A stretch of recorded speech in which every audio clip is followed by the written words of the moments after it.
Hello class 12 के बच्चों, कैसे हैं आप लोग? बढ़िया एकदम। तो स्वागत है आपको आपके अपने YouTube channel education by SP Yadav पे। मैं हूं एसपी यादव और आज है सॉल्यूशन का लेक्चर नंबर 11 यानी बिलियन चैप्टर का 11वां दिन। और आज के इस लेक्चर में हम लोग हेनरी का लॉ पढ़ेंगे, हेनरीज लॉ। ठीक है, हेनरी का नियम पढ़ेंगे। और हेनरी के नियम में क्या क्या पढ़ने वाले हैं? इसका डिफिनीशन और इसका ऑब्जेक्टिव। ठीक है, अब कहिएगा सर इसका ऑब्जेक्टिव क्या कैसा पूछा जाता है, तो वो लेक्चर के लास्ट में आपको मिल जाएगा ऑब्जेक्टिव, आज के लेक्चर में ही। ठीक है, इसका ऑब्जेक्टिव भी है 2-3। ठीक है, हाँ, ये आपको बिहार बोर्ड में 2 मार्क्स में तो आते ही आते हैं और एक ऑब्जेक्टिव भी आता है। तो हमने लिख दिया यहाँ पे 2 मार्क्स को पक्का कर लो। ठीक है, ये थंबनेल में लिख दिया हुआ है। तो चलिए बात स्टार्ट किया जाए। हाँ, इससे पहले आप लोगों को solubility of liquid in gas ये कंप्लीट होना चाहिए। लेक्चर नंबर 10 जिसमें हमने मतलब solubility of gas in liquid को पढ़ाया है। तो चलिए भाई, तो उसको पहले हम थोड़ा बहुत मतलब समझते हैं। ठीक है, कि solubility of gas in liquid क्या होता है, क्योंकि उसी से जुड़ा हुआ है ये। तो solubility of gas in liquid क्या होता है, यानी द्रव में गैस की विलेयता क्या होता है। द्रव में गैस की विलेयता किसे कहते हैं? द्रव में गैस की घुलनशीलता क्या होता है। ठीक है, तो हम लोग क्या करते हैं, उसमें द्रव में गैस को जबरदस्ती घोलते हैं। गैस में द्रव में गैस को घोलते हैं। ठीक है, जैसे पानी हो गया, पानी में अगर हम गैस को घोलते हैं तो उसके लिए क्या करना पड़ेगा? प्रेशर बढ़ानी पड़ेगी। क्या करना पड़ेगा? प्रेशर बढ़ानी पड़ेगी। और टेम्परेचर नहीं बढ़ा सकते। जैसे आप ध्यान दीजिए कि अगर हम एक डब्बा में पानी रखे हुए उसमें गैस को घोल रहे हैं, अगर हम टेम्परेचर बढ़ाते हैं तो गैस के मॉलिक्यूल्स तो बाहर निकल जाएंगे। गैस के मॉलिक्यूल्स जैसे टेम्परेचर बढ़ेगा, गैस के मॉलिक्यूल तो चित्राने लगता है, बाहर निकलने लगता है। तो इसीलिए ध्यान दीजिएगा, जो solubility of gas in liquid जो है वो होता है एक्सोथर्मिक, क्योंकि इसमें क्या करते हैं? गैस को मिलाते हैं, इसलिए एक्सोथर्मिक है। और ये प्रेशर और टेम्परेचर दोनों पर डिपेंड करता है। प्रेशर बढ़ाने से गैस की सोल्युबिलिटी बढ़ती है, गैस की विलेयता बढ़ती है। ठीक है, और टेम्परेचर बढ़ाने से गैस की सोल्युबिलिटी, गैस की विलेयता कमती है। अब सर कैसे बता रहे हैं ये बात? तो हम पानी में क्या कर रहे हैं? गैस को घोल रहे हैं। बढ़िया से घुलना ही विलेयता कहलाता है। बढ़िया से घुल जाएगा, इसको ही विलेयता कहते हैं। अगर हम टेम्परेचर बढ़ा दिए, गैस तो बाहर निकल जाएंगे, तो घुलेगा नहीं ना? घुलेगा। पानी से गैस अगर अलग हो गया तो विलेयता कहां हुआ? सोल्युबिलिटी कहां हुआ? नहीं हुआ। तो इसीलिए टेम्परेचर बढ़ाने से क्या होगा? सोल्युबिलिटी कमेगी, यानी कि गैस की विलेयता कमती है ताप बढ़ाने से। अगर प्रेशर बढ़ाते हैं ऊपर से, अगर प्रेशर हम ज्यादा दे रहे हैं तो गैस बढ़िया से घुल जाएगा, किसमें? लिक्विड में। ठीक है, तो इसको बोलते हैं कि प्रेशर बढ़ाने से गैस की विलेयता बढ़ती है। तो इसी पर हेनरी ने एक नियम दिया जिसको हेनरी लॉ कहते हैं। हेनरी ने कहा क्या कहा, देखिए कि आप कांस्टेंट टेम्परेचर, एक नियत ताप पर, ठीक है, नियत ताप पर क्या कहा कि the solubility of gas in liquid is directly proportional to the partial pressure of the gas present above the surface of liquid or solution। इसका डायरेक्ट ये मतलब है कि आप कुछ भी नहीं, कि आप जितना प्रेशर बढ़ाओगे गैस उतना ज्यादा घुलेगी। आप जितना प्रेशर बढ़ाओगे, लिक्विड में गैस रहेगा, लिक्विड में आप गैस को मिलाना चाह रहे हैं। हेनरी ने भी इसी को देख करके एक लॉ दिया कि जब लिक्विड में गैस को मिलाया जा रहा था, उसी को देख करके हेनरी ने लॉ दिया। ठीक है, गैस को जब ठोस को द्रव मिलाया जाए तब नहीं लॉ मिला। ठीक है, लेकिन गैस को लिक्विड में गैस को जब मिलाया जा रहा था, लिक्विड में गैस को जब मिलाया जा रहा था, तब हेनरी ने एक लॉ दिया कि नियत ताप होना चाहिए और जितना हम प्रेशर बढ़ाएंगे उतना गैस ज्यादा सोल्यूबल होगा। गैस जो है लिक्विड में ज्यादा क्या होगा? सोल्यूबल होगा। बात समझ में आ रहा है? तो हेनरी ने नियम दिया कि कांस्टेंट ताप पर, अचर ताप पर, नियत टेम्परेचर पर, निखिल जरा ध्यान दो, कांस्टेंट टेम्परेचर पर हम जितना प्रेशर हम देंगे, ठीक है, उतना गैस सोल्यूबल होगा। यानी कि क्या होगा कि प्रेशर के डायरेक्टली प्रोपोर्शनल। हेनरी का भी लॉ जो है वो प्रेशर के डायरेक्टली प्रोपोर्शनल है। बात समझ में आ रहा है कि नहीं समझ में आ रहा है? हेनरी ने जो लॉ दिया तो उसने क्या कहा कि प्रेशर बढ़ेगा तो सोल्युबिलिटी भी बढ़ेगी, हेनरी के नियम के अनुसार भी। और अगर टेम्परेचर को अगर बढ़ाते हैं, पहली बोला है कि टेम्परेचर कैसे रहना चाहिए? कांस्टेंट रहना चाहिए। टेम्परेचर कैसे रहना चाहिए? कांस्टेंट, यानी लो टेम्परेचर रहना चाहिए। ठीक है, एक नियत टेम्परेचर होना चाहिए। फिक्स टेम्परेचर होना चाहिए। टेम्परेचर को बढ़ाएंगे तो गैस के मॉलिक्यूल्स तो बाहर निकल जाएंगे। जैसे आप लोग जब ठंडा के बोतल लाते हो पीने के लिए, थम्स अप वगैरह, उसको खोलते हो, टक से ऊपर से गैस बाहर निकलती है, तो उसमें गैस जो है लिक्विड में मिला हुआ रहता है, ठीक है। तो गैस किस प्रकार बाहर हो जाता है, तो उसी प्रकार अगर हम टेम्परेचर बढ़ाते हैं तो गैस जो है वो बाहर निकल जाएगी, सोल्यूबल नहीं होगी। या आप क्या कीजिए, ठंडा को आप फ्रिज में रख दीजिए, जो स्प्राइट है, थम्स अप है, उसको फ्रिज में रखिए। जितना वो टेम्परेचर डाउन रहेगा, यानी जितना वो कूल रहेगा, उतना वो, क्योंकि बाहर से ठंडा का प्रेशर उसमें पड़ रहा है, उसमें प्रेशर पड़ रहा है बोतल में, तो क्या हो रहा है कि गैस जो है बहुत बढ़िया तरीके से उसमें घुल रहा है, ठीक है। और उसी को धूप में रख दीजिए, ठीक है, और टक से खोलिएगा, गैस नहीं बाहर निकलेगा, क्योंकि गैस पहले ही निकल चुका है उसमें से, ठीक है। उसमें गैस सोल्यूबल ही नहीं हुआ, गैस की विलेयता उसमें हो गई, गैस घुलनशील नहीं हुआ उसमें, ठीक है। तो इन्होंने बताया कि जितना हम प्रेशर बढ़ाएंगे उतना गैस के मॉलिक्यूल्स लिक्विड में घुल जाएंगे, यानी कि प्रेशर बढ़ाने से गैस की सॉल्युबिलिटी है वो बढ़ती है। कौन सा प्रोसेस हुआ ये, एंडोथर्मिक की एक्सोथर्मिक, एक्सोथर्मिक उष्माक्षेपी प्रोसेस हुआ। ये क्या हुआ, उष्माक्षेपी। क्यों, क्योंकि टेम्परेचर जैसी हम बढ़ाते हैं वैसी गैस के मॉलिक्यूल्स बाहर निकल जाते हैं, सॉल्युबिलिटी कम जाती है। उसमें solubility of solid in liquid में ना, द्रव में ठोसों के बेहतर, हमने क्या पढ़ा कि टेम्परेचर जितना बढ़ाएंगे उतना ठोस ज्यादा घुलेगा, किसमें, द्रव में। ठोस की विलेयता उतनी ज्यादा होगी, सॉलिड की सॉल्युबिलिटी उतनी ज्यादा होगी लिक्विड में, बात समझे। तो वहां टेम्परेचर बढ़ाने से सॉल्युबिलिटी बढ़ती थी, कहां, ठोस को हम जब द्रव में घोलते थे, सॉलिड को लिक्विड में घोलते थे, ठीक है। यहां पर टेम्परेचर बढ़ाने से प्रेशर सॉल्युबिलिटी कमती है, बात समझे। वहां क्या था, solubility of solid in liquid में प्रेशर पर का कोई इफेक्ट नहीं, क्योंकि वो क्या होता था, इनकम्प्रेसिबल होता था, उसको दबाया नहीं जा सकता। ये सब पढ़ाया लेक्चर 9 में, ठीक है। सॉल्युबिलिटी का डिफरेंस वाला सब लिख दिए। हाँ, एक चीज और हेनरी ने कहा कि जो मोल फ्रैक्शन है ना, जितना हम प्रेशर बढ़ाएंगे गैस का मोल फ्रैक्शन उतना ज्यादा बढ़ेगा। मोल फ्रैक्शन मतलब मोल अंश, मोल अंश मतलब मोल प्रभाज ना। हेनरी ने एक और बात बताया इसी में कि जितना हम प्रेशर अगर हम बढ़ाते हैं गैस का मोल फ्रैक्शन उतना ज्यादा होगा। दिया कि mole fraction of the gas in the solution is proportional to the partial pressure of the gas over the solution, ठीक है। उसने बोला कि हम जितना गैस के प्रेशर को जितना हम बढ़ाएंगे ना, उसमें प्रेशर को जितना बढ़ाएंगे गैस का मोल फ्रैक्शन भी क्या होगा, उतना ज्यादा बढ़ेगा। यानी कि एक बात और इन्होंने कह दिया कि सर मोल फ्रैक्शन बढ़ेगा, बात सुनिए, गैस अगर बढ़ेगी, सॉरी प्रेशर अगर बढ़ेगा तो मोल फ्रैक्शन ही बढ़ेगा। अगर प्रेशर बढ़ता है तो मोल फ्रैक्शन ही बढ़ेगा। मतलब सर प्रेशर बढ़ता है तो सॉल्युबिलिटी बढ़ता है, प्रेशर बढ़ता है तो मोल फ्रैक्शन ही बढ़ रहा, यानी दाब बढ़ाने से विलेयता बढ़ रही है गैस की, और दाब बढ़ाने से गैस का मोल प्रभाव यानी मोल अंश भी बढ़ रहा है। मतलब सर हम ये बोल सकते हैं कि जो ये विलेयता जो है ये मोल फ्रैक्शन के डायरेक्टली प्रोपोर्शनल है। विलेयता बढ़ेगी तो मोल फ्रैक्शन बढ़ेगी, और मोल फ्रैक्शन बढ़ेगी तो विलेयता ही बढ़ेगी। ये बात समझ में आया? अरे भाई अभी कौन फोन कर दिया?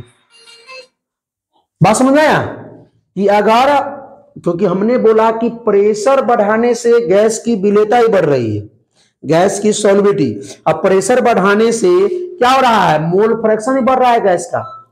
तो मतलब ये नहीं कह सकते हैं कि मोल फ्रैक्शन बढ़ाने से गैस की विलेयता ही बढ़ेगी है, अब विलेयता बढ़ाने से मोल फ्रैक्शन बढ़ेगी, ये हो सकता है क्या, कोई दिक्कत? तो चलिए उसी के लिए हम यहां पर लिखते हैं, यहां ध्यान दीजिए। अरे ये समझिए ना, यहां देखिए एक कंटेनर है, ये कंटेनर में क्या रख दिया गया, मान लीजिए ये पानी के मॉलिक्यूल्स है, क्या है ये, यहाँ पानी है, और ये बीच बीच में ये समझिए गैस है, ये समझिए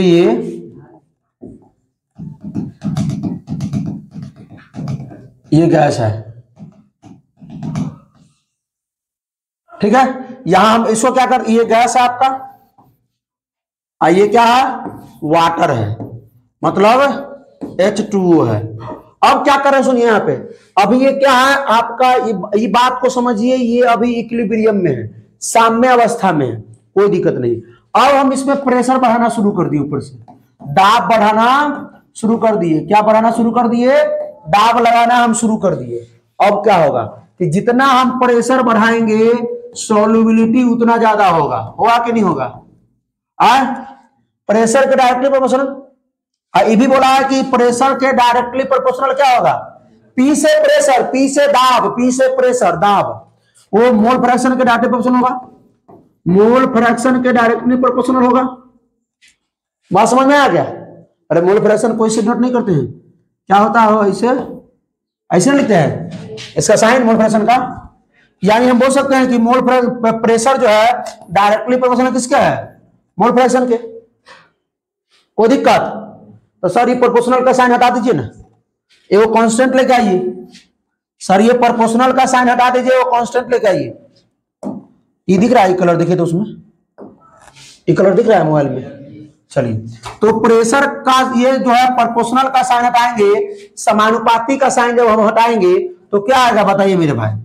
एक कांस्टेंट आएगा जिसको बोलते हैं हेनरी कांस्टेंट KH, और ये है मोल फ्रैक्शन, या इसको हम सॉल्युबिलिटी बोल सकते हैं। इसको हम आप सॉल्युबिलिटी बोलिए या इसको मोल फ्रैक्शन ही बोल सकते हैं, ठीक है? मोल फ्रैक्शन बोल सकते हैं, कोई दिक्कत? हिंदी में क्या कहते हैं? सॉल्युबिलिटी को विलेयता, हिंदी वाले ध्यान देंगे। मोल फ्रैक्शन को क्या कहते हैं? मोल अंश कहिए या मोल प्रभाज कहिए, ठीक है? बात समझ में आया? इस ये जो KH है वो क्या है? बोलिए बोलिए। Henry constant. हेनरी हिंदी में क्या कहते हैं? हेनरी का नियतांक, हेनरी का नियतांक या हेनरी का स्थिरांक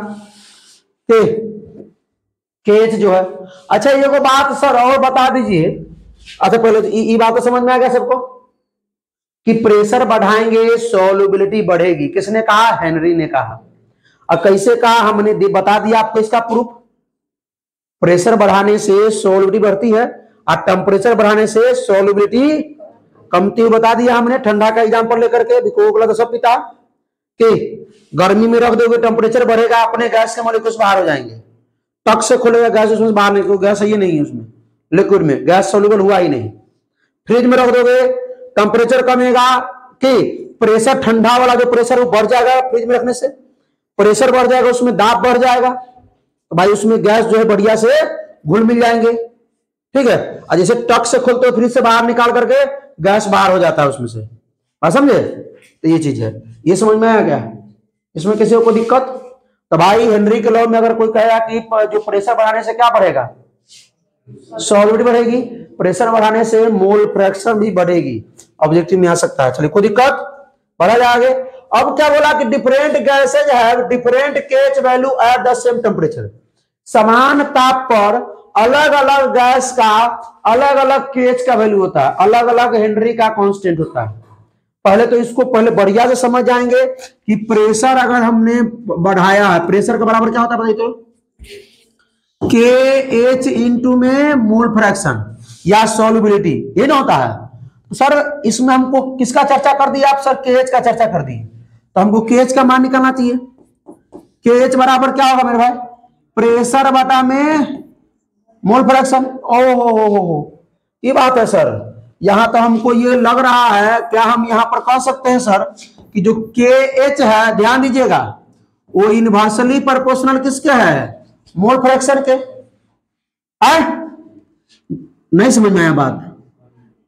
ये KH जो है वो इनवर्सली प्रोपोर्शनल किसके है? सॉल्युबिलिटी के। हिंदी में क्या कहते हैं इसको? विलेयता के। मतलब सर प्रेशर बढ़ाने से सॉल्युबिलिटी बढ़ रही थी, और यहां पर प्रेशर और यहां पर जो KH है, KH का मान अगर ज्यादा होगा तो सॉल्युबिलिटी क्या होगी? कम होगी। हेनरी कांस्टेंट का मान अगर कम रहेगा तब विलेयता ज्यादा होगी, कि है ना? इनवर्सली प्रोपोर्शनल हो। KH का मान अगर, एक बात ध्यान दीजिएगा कि KH का मान अगर कम रहेगा सॉल्युबिलिटी ज्यादा। अच्छा सुनिए, रुकिए, क्वेश्चन देख लीजिए। मान लीजिए गैस 1 है, गैस 2 है, गैस 3 है। इसमें जो के एच का जो वैल्यू है वो हमने दे दिया इसमें 100, इसमें दे दिया 50, इसमें दे दिया 500। बताइए किस, मतलब ये गैस 1 है, ये गैस 2 है, इसमें गैस 3 है, किस गैस का सोल्यूबिलिटी ज्यादा है सो बता दीजिए आप। इसका, क्यों इसका ना ज्यादा है, गैस 2 का। कैसे गैस 2 का सोल्यूबिलिटी ज्यादा होगा? क्योंकि हेनरी कांस्टेंट इनवर्सली प्रोपोर्शनल होता है, व्युत्क्रमानुपाती होता है किसके? सोल्यूबिलिटी के विलेयता के। ठीक है, जब हेनरी कांस्टेंट का मान जब हम बढ़ाएंगे सोल्यूबिलिटी क्या होगी? कमेगी ना। यहां देख लेते हैं, लिख देते हैं कि एच का मान बढ़ाने से जो सोल्यूबिलिटी जो है, सोल्यूबिलिटी का मान क्या होगा? कम होगा। अगर यहां था क्या कि यहां जब हम प्रेशर बढ़ाएंगे तो क्या होगा? जो सोल्यूबिलिटी होगा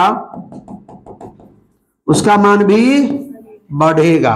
अगर प्रेशर कम होगा तो सोल्यूबिलिटी का मान भी, और हिंदी वाले हम कहना पड़ेगा कि यहाँ की प्रेशर बढ़ाने से दाब का विलेयता का मान कमेगा।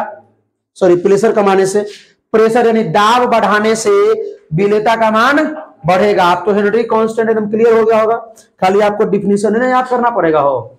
लेकिन ये एक नंबरिया सवाल आता है, देखिए आया हुआ सवाल है, आया हुआ सवाल हमने उतार दिया, आया हुआ सवाल उतार दिया हमने। सवाल क्या था कि जो दाब है वो 1 atm है ना, temperature 25 degree Celsius, solubility is maximum 4, विलेयता किसमें अधिक है? विलेयता किसमें अधिक है? बताइए चारों में से। ये आप नहीं देखिए पहले, तब बताइए। मालूम है ना? मालूम है तो उसके लिए हमको क्या देखना पड़ेगा? ये देखना पड़ेगा गैस, यहां पर ये गैस हो गया और ये क्या हो गया? केएच का वैल्यू हो गया हेनरी कांस्टेंट का। हाइड्रोजन का बताइए केएच का वैल्यू 1282, O2 का बताइए 769.2, CO2 का बताइए कार्बन डाइऑक्साइड का हेनरी कांस्टेंट 29.141 ना। अब बता सकते हैं, 4 गो ऑप्शन है, ये चारों ऑप्शन में किसका सोल्यूबिलिटी ज्यादा होगा? CO2 का। CO2 का आप लोगों को मालूम था, ऐसा आंसर होगा। सो कोई दिक्कत इसमें?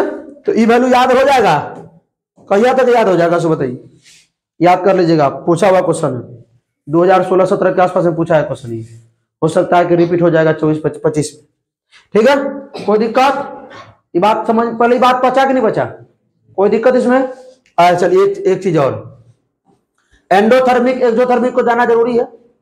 एंडोथर्मिक और एक्सोथर्मिक, अगर एंडोथर्मिक प्रोसेस है, क्या है? एंडोथर्मिक प्रोसेस है, यानी कि इसको कहते हैं उष्माशोषी प्रक्रम बोलिए या प्रक्रिया बोलिए, प्रक्रम बोलिए या, अगर ई है तो बात को समझिएगा। एंडोथर्मिक में टेम्परेचर हम बढ़ाएंगे, टेम्परेचर जब हम बढ़ाएंगे तो सॉल्युबिलिटी बढ़ेगी कि घटेगी? सॉल्युबिलिटी बढ़ेगी घटेगी? बढ़ेगी। क्यों बढ़ेगी? क्योंकि ये हमने कहां पढ़ा था? Solubility of solid in liquid में, वो एंडोथर्मिक होता है। वो एंडोथर्मिक, द्रव में ठोस को घोलना एंडोथर्मिक, द्रव में ठोस को घोलना एंडोथर्मिक। तो ठोस में क्या आता है कि टेम्परेचर बढ़ाएंगे तो विलेयता, मतलब ताप बढ़ाने से विलेयता क्या होती है? बढ़ती है। ठीक है, ये हुआ एंडोथर्मिक। किसमें हुआ? एंडोथर्मिक में। अच्छा, एंडोथर्मिक में एक और चीज आपको किताब में मिलेगा, डेल्टा एच ना, इलेक्ट्रॉन गेन एंथैल्पी जो होता है डेल्टा एच, उसका मान बढ़ेगा कि घटेगा? बढ़ेगा घटेगा? अरे भाई यहां अब टेम्परेचर हम बढ़ा रहे हैं, तो टेम्परेचर बढ़ाने से सॉल्युबिलिटी का मान बढ़ रहा है। टेम्परेचर बढ़ाने से temperature directly proportional delta H के होता है, तो सॉल्युबिलिटी भी डायरेक्टली प्रोपोर्शनल है डेल्टा एच के। तो क्या होगा? अब बढ़ेगा नहीं, ऐसे 0 से बड़ा होगा, डेल्टा एच का मान 0 से बड़ा होगा। ठीक है, टेम्परेचर बढ़ाने से सॉल्युबिलिटी का मान बढ़ेगा, तो डेल्टा एच का मान 0 से बड़ा। अगर हम एक्सोथर्मिक लेते हैं, अगर हम एक्सोथर्मिक प्रोसेस लेते हैं, ठीक है, यानी उष्माक्षेपी अभिक्रिया, ये किसमें है बताइए? एक्सोथर्मिक अभिक्रिया नहीं, प्रक्रम लिख लीजिए। बोलिए बोलिए मेरे भाई बोलिए। अभी हेनरी लॉ पढ़े थे, अभी गैस को हम लोग लिक्विड में घोले थे, तो उसमें टेम्परेचर जब हम बढ़ाए थे तो क्या हुआ था? सॉल्युबिलिटी कमी थी, बड़ी थी, कमी थी। तो इसमें डेल्टा मतलब हिंदी में क्या कहते हैं? ताप बढ़ाने से विलेयता क्या होगी? विलेयता कमेगी। मतलब इसमें डेल्टा एच का मान बताइए, 0 से कम। डेल्टा एच का मान 0 से, अगर सीधे अगर पूछा जाएगा कि डेल्टा एच का मान 0 से कम है, तो ये क्या होगा? एंडोथर्मिक है कि एक्सोथर्मिक है? क्वेश्चन पूछा जाएगा ऐसा। मेरे बात को, एक एक बात को पहले सुनिए, तभी जवाब दे पाइएगा। हमने जो बोला आपने नहीं सुना, हमने एक क्वेश्चन बोल दिया। हमने बोला कि अगर डेल्टा एच का मान 0 से कम है तो प्रक्रिया क्या है? एंडोथर्मिक की एक्सोथर्मिक? एक्सोथर्मिक की एंडोथर्मिक? एक्सोथर्मिक। डेल्टा एच का मान 0 से अगर बढ़ा है तो ये एंडोथर्मिक है, एक्सोथर्मिक है? तो ये भी पूछ सकता है कि भाई टेम्परेचर बढ़ाने से सॉल्युबिलिटी का मान बढ़ेगा, घटेगा, इसमें डेल्टा एच का मान क्या होगा? ना पूछेगा कि solubility of solid in liquid में डेल्टा एच का मान क्या होगा? ये 3 को ऑप्शन दे देगा। Solubility of solid in liquid, आप बोल देगा कि एंडोथर्मिक प्रोसेस निम्न में से कौन है? पूछेगा आपसे, ऑब्जेक्टिव में पूछेगा, 100% पूछेगा कि निम्नलिखित में एंडोथर्मिक प्रोसेस कौन है? बताइए। डेल्टा एच बराबर 0, डेल्टा एच 0 से बड़ा, डेल्टा एच 0 से छोटा, इनमें से कोई नहीं। कौन होगा ऑप्शन? बताइए। एंडोथर्मिक के लिए कौन होगा? ये होगा एंडोथर्मिक के लिए। एक्सोथर्मिक के लिए कौन होगा? ये। तो ऐसा पूछ सकता है कि बताइए निम्नलिखित में से कौन एंडोथर्मिक है? पूछा हुआ है, आप क्वेश्चन में गुलर के देख लीजिएगा। अब ये क्वेश्चन हम बता रहे हैं, ठीक है। ये पूछा हुआ है कि भाई निम्नलिखित में which of the following is endothermic process? Delta H बराबर 0, डेल्टा एच 0 से बड़ा, डेल्टा एच 0 से छोटा, नॉन ऑफ दीज। पूछेगा, याद रखिएगा। उष्माशोष्य अभिक्रिया कौन है? तो वहां कंफ्यूजन नहीं कीजिएगा। तो चलिए प्रश्न और देख लेते हैं। एक और प्रश्न आ गया। अब बताइएगा भाई, W है, Y है, Z है, इसमें क्या हो रहा है कि सॉल्युबिलिटी का मान हो रहा है, बढ़ रहा है। टेम्परेचर देख रहा है ना, ये दिशा में टेम्परेचर है, ये X है। अब बताइए इसमें कि ये जो है डेल्टा एच सॉल्यूशन का, डेल्टा एच 0 से छोटा है, 0 से छोटा किसमें होता है? जिसमें टेम्परेचर कम होता है। तो किसमें टेम्परेचर कम हो रहा है सो बताइए? X, Y, Z, W में, X में। तो इसका आंसर क्या आ जाएगा? बात समझ में आया? कोई दिक्कत इसमें नहीं ना? बात पता ना? ऐसा भी क्वेश्चन ग्राफ वाला पूछ सकता है। ग्राफ वाला देखिए, यहां पर देखिए टेम्परेचर हमारा बढ़ रहा था, जैसे सॉल्युबिलिटी बढ़ रहा था, टेम्परेचर बढ़ रहा था। और यहां क्या हुआ कि टेम्परेचर बढ़ाने से सॉल्युबिलिटी घट रहा है। बात समझे नहीं समझे? तो यहां देखिए डेल्टा एच का मान जो होगा क्या, यहाँ डेल्टा एच 0 से छोटा है, तो 0 से छोटा किसमें है? X में ना है। इसमें तो सब में बढ़ते जा रहा है। बात समझ में आया? इसमें कोई दिक्कत किसी को तो बताइए। क्वेश्चन आ जाएगा, मिलेगा तो बन जाएगा ना। चलिए आइए, वही बात हेनरी लॉ क्या कहता है कि सॉल्युबिलिटी सिंपल में है, सिंपल लैंग्वेज नहीं लिखेगा, कोई दिक्कत नहीं है कि solubility of gas increase with increase pressure, यानी गैस की विलेयता जो है वो क्या बढ़ाने से? दाब बढ़ाने से बढ़ती है। कौन नया का बात थोड़ी ना, हमने तो करा दिया। ये कोको कोला का स्कूबा ड्राइवर जानते हैं? इसको आप फिल्म में देखे होंगे, देखे फिल्म में, वो पहन करके जो अंदर जाता है। हाँ, ये सब चलिए तो हो गया। ये आपका वेपर प्रेशर है। कहाँ भाग गया वेपर प्रेशर? अगला टॉपिक नहीं है, अगला लेक्चर में करेंगे। चलिए, बहुत बहुत धन्यवाद आप लोगों को, ठीक है, इतना देर तक जुड़े रहने के लिए। अगर आपको हेनरी का नियम बढ़िया से क्लियर हो गया और इसका ऑब्जेक्टिव भी बढ़िया से क्लियर हो गया, इस टॉपिक से 2 नंबरिया पूछ दे या 1 को 2 को ऑब्जेक्टिव पूछ दे, तो आप धड़ाक से बना दीजिएगा, क्योंकि हमने हर पॉसिबल तरीके का ऑब्जेक्टिव बता दिया आपको। ठीक है, तो फिर मिलते हैं अगले लेक्चर में, किसमें? वेपर प्रेशर और राउट लॉ में। तब तक हंसते रहिए, मुस्कुराते रहिए, पढ़ाई करते रहिए, रिवीजन करते रहिए। All the best.